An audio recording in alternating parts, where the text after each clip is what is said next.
Hello and welcome everybody to another One Piece chapter review. One Piece chapter 1078. It's been a while since I've talked about One Piece, and this time I really want to talk about this chapter. Yeah, like I couldn't resist talking about this chapter. So we begin off with our chapter cover story with Germa 66 Cold Blood Voyage, Volume 33. Neo Mads was formed. And I wonder if Neo Mads is going to be an ally to the Straw Hat or an enemy. Regardless, it makes sense to be both at the same time, right? Like, it makes sense if they became an ally of the Straw Hats because, well, Judge or the Germa was helped by Luffy and the Straw Hats, and on the other hand, it also makes sense for them to be an enemy of the Straw Hats because, well, last chapter of this, they realized that Vegapunk was the one holding them back, and Vegapunk is now an ally of the Straw Hats, and they were really never built up to be a Straw Hat ally, so it makes sense both ways. So without further, that's just the cover story because this is a freaking sick ass cover story, yo. So yes, we begin the chapter with Stussy and Stussy informing Sentomar about Kizaru's arrival, yo. So this whole bit right here, we get to see this whole bit right here. We get to see that this entire plot was already planned 3 months ago, which is for me quite ridiculous. That how the story formed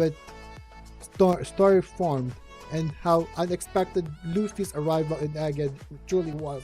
Even despite the fact that even if Luffy wasn't supposed to be there, they were already planning to get rid of Vegapunk, and Luffy being there just complicates things because he's now an emperor, and that's Luffy's and the Straw Hats' impact. An example of Luffy and the Straw Hats' impact in the entire world of One Piece.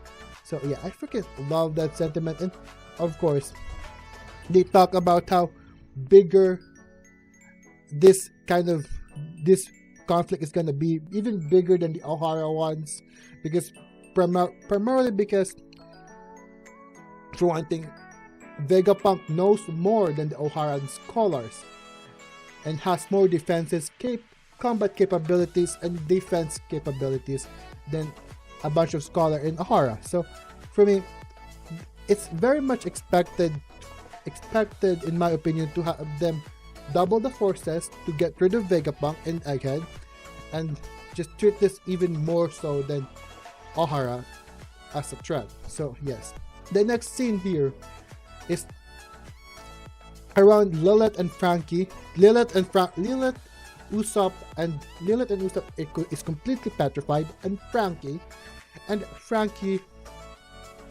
was only partially petrified, and he still can talk, but he cannot really move much. Yeah, so with this is kind of like a sad day for Pythagoras. Like, I almost teared up for this. Oh my goodness, this is quite the dark, and him asking who ordered him to do this. Like, this is kind of a messed up scene. And next up right here, I'm trying to get if there's some other clues, because of course the next scene after the explosion that happened in the Pythagoras scene, we transition over to Robin, Atlas, and Chopper, and for some reason Robin knows that all of the seraphims are running amok. So how did she know? Because for me it makes more sense, because her abilities can make him sprout body parts, so she could have planted an ear or eyes somewhere to spy on the others. So that makes more sense for me, that because Robin's devil fruit ability is really great for spying and infiltration. Her being able to sprout body parts like ears, eyes, limbs, it makes sense for her to know. So yeah, I think I like this. This is probably one of my favorite part is Robin being able to know. I think it was Robin that. Yeah, wait, hold up. All those screams and explosion. I hope everyone's right. I tried checking. It seems the Seraphims are running amok. So yeah, it is Robin that noticed that the Seraphims are running amok, which makes sense. But I love that nudge because, of course, Robin's devil fruit is perfect for infiltration. Just saying. I love that bit. And then Nami's scream. Yeah, we all know that certain someone that will protect Nami if she screams, right? Yeah, right. And then I think out of all of them, Robin, from where she's located, she's the closest possible to where the Stella body is, and Atlas leading them there. First group to know who the traitor is.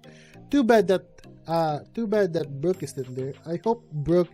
Oh wait, next scene, Brooke did go to soul form, so they're gonna follow through Robin. Yo. They're gonna follow through Robin, and with that, Brooke with this soul form, he can definitely just float across the lab and just scream who the traitor is. So yes, I love that. I feel like Brooke will definitely go follow them, right? To scout. Oh yeah, I'm off to scout for Vegapunk. Yes, definitely.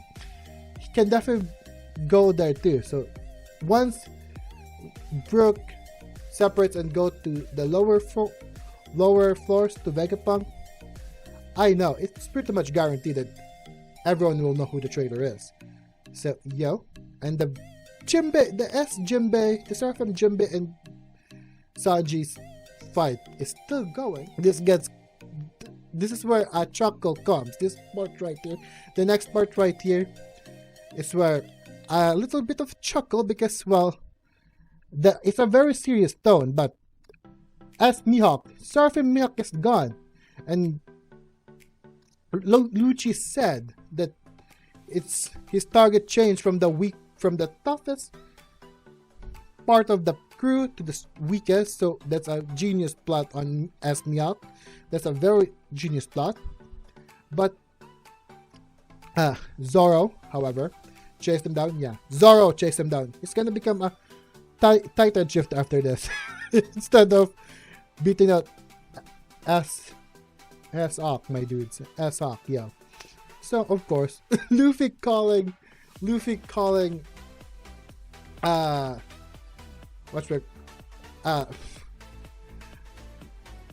what's his name? The Giraffe Man. Usopp is just ridiculous. Finally reappeared in the memory room, crying, of course. Yes, because here. Because I watched this while editing. I'm about to gloss over Bonnie's reappearance and crying, and I don't want to gloss over it. I feel like this is an important scene out of the entire series, entire chapter, and her crying. What did she see? I think she saw Kuma's background, and from then on, Bonnie has now become a source of information for us, the viewers, and for the Strat as well, of what happened to Kuma, his backstory, her relationship with Kuma, everything about that, and even now, since she already is a freaking, she freaking has a lot of information on what happened on Reverie, on where Sabo ended up. So for me, I do think Bonnie will come. Bonnie will come with the Straws here. She would definitely be an ally to Luffy for the future chapters to come. So yeah, definitely I cannot gloss over this because there's a lot of things that we need to know about Kuma, like what kind of race he is, for one thing. Why was he a slave? Was he really a king in that kingdom? So everything, and how did he come to become? How did he become and agreed to become a cyborg or a robot for Vegapunk. So all those things, and now Bonnie can answer those questions for us. Because I'm about to gloss over it, and I really don't want to gloss over how Bonnie is now acquired a lot of information for us, the viewers, and for the Strats to know. So I love this bit. I freaking love this bit, and I hope that Oda will reveal what happened in that memory bubble. The narrator said, "This entire incident happened before the Strat even arrived. 3 months, in fact. There's a mysterious caller in Marijua who leaked the information that Dr. Vegapunk was researching the Void Century, and with this very tip, Cyberphone 5 was sent to verify this and was taken seriously. And when nothing was found, the Cyberphone 5 disappeared." And this is where it lost me, because all this time the traitor kidnapped Cyberphone. Why would the traitor kidnap Cyberphone? Like, this is just confusing, because why would Cyberphone, if she considered them an ally, why would she abduct them and hid them away? This is where it confused me about her motives. This is where it confuses me right there. And then from that point on, when CP8 and CP7 wasn't responding and disappeared, the mission to assassinate Vegapunk was then assigned to Cyberpole I-0, which is Lucci's group. So and then when that, as a backup plan, however, as anticipated for the resistance of Vegapunk, they send one of their own, and escorted by Admiral Kizaru, which is, of course, just as an insurance, they send one of the Gorosei and Kizaru to just make sure that everything goes as planned. But then the sudden and unexpected appearance of one of the new Emperor Luffy, Straw Hat Luffy, is just make things more complicated. This just shows me that Luffy's influence over the world of One Piece is far too great. It's far too great to ignore that even a simple appearance in an island that is about to be more than just a buster call at this point will turn things around. Like, I love that. I love how their influence just turned the world upside down. I love that. Like, that is just righteous. Like, Luffy is finally being taken seriously by the Marines. And then the reveal of the traitor, of the one who's been feeding leaks to the Gorosei, to the world government about Void Century research, and it is revealed to be York. I mean, for me, York being the traitor makes a lot of sense, because there's only three satellites. When it was first revealed that one of the satellites was a traitor, there's only 3 that I suspected. Those 3, the other 2 was Addison and Pythagoras, because they were on the computer, they were on the system when the whole Shaka was explaining the whole backstory of Ohara and everything to the Straw Hats. They were both in the system. They could have assigned. They could have turned off the system for the Labo Stratum at any point in time. They could have deactivated all of the the security camera, the Mushi cameras, all of those things. They could have done that, and even have some time to command the Seraphims to to run amok. So it makes sense for Pythagoras and Edison, but it turns out it wasn't them. It's instead York. And York is probably the number one suspect I was from the beginning. Because the way she was built up to be, I had doubts. A little bit of doubts that it was her because of her personality, of how laid back it can be. Reminds me a little bit of Aokiji, how laid back she can be. But overall, the fact that we never get any character moments from her from the beginning makes her the most likely candidate for being a traitor, you know?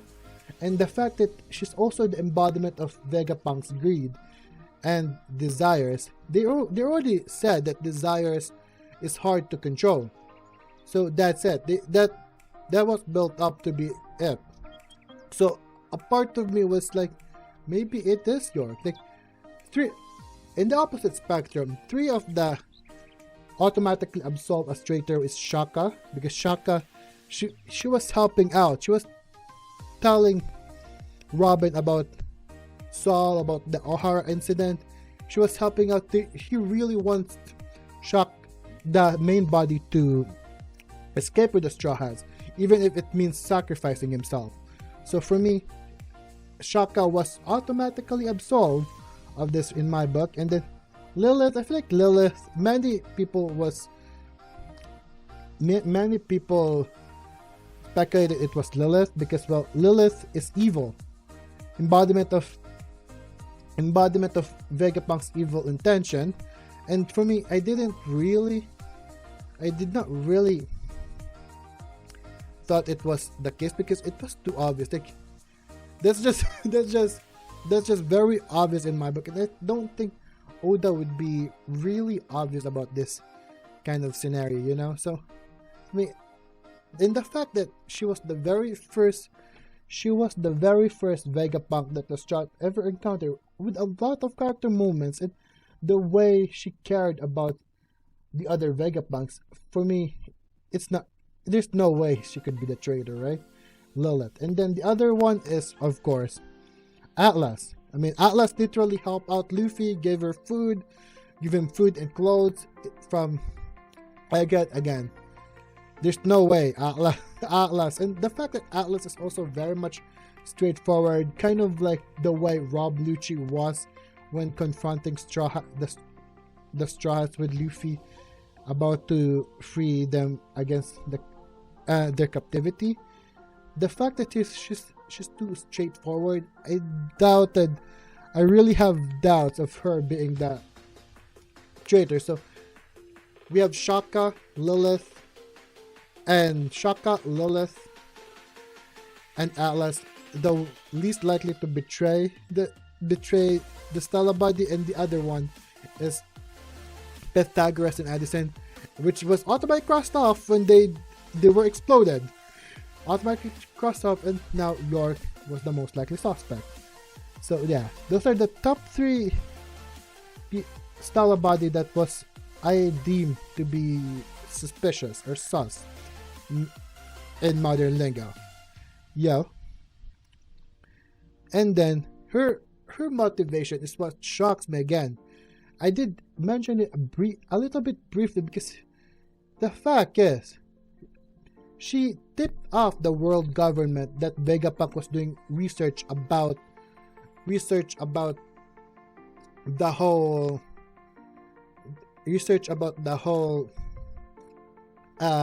Void Century, and the world government, or the Gorosei, sent off Cyberpole agents, and she kidnaps them.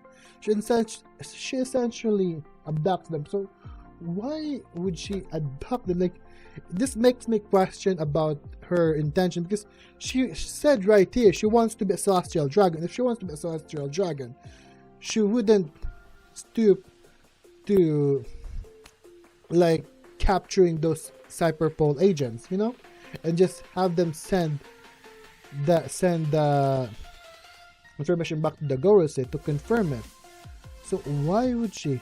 And then I think it boils primarily on her wanting to get rid of the Stella and the other satellite body. Maybe that's why. I don't know. It's kind of iffy why she would abduct it. She did say that there's way too many Vegapunks in existence right now. So yeah, that's still a little bit iffy, like a little bit of a stretch if you catch my drift. Because if